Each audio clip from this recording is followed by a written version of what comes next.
We're going to take a tour of one of the rooms at the Mount McKinley Princess Wilderness Lodge. Let's go on in. All right.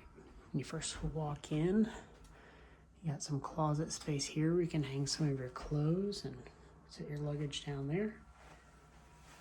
And you have a little vanity area outside of the bathroom.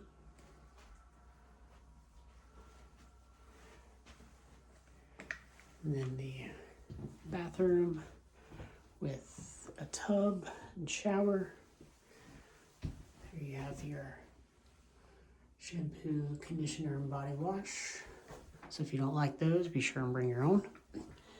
And looks like we've got a heater in here for when it gets nice and chilly.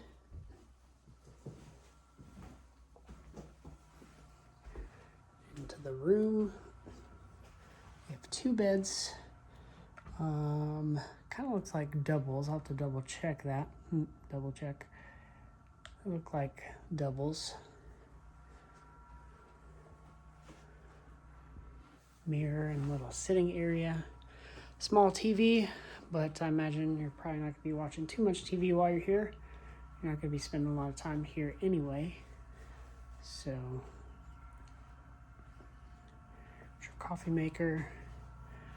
And then here's a look at my view.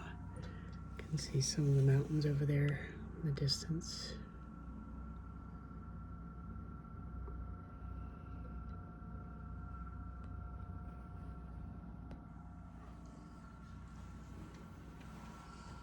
So, pretty basic room, but it does the job for what you need during your stay at Mount McKinley Wilderness Lodge.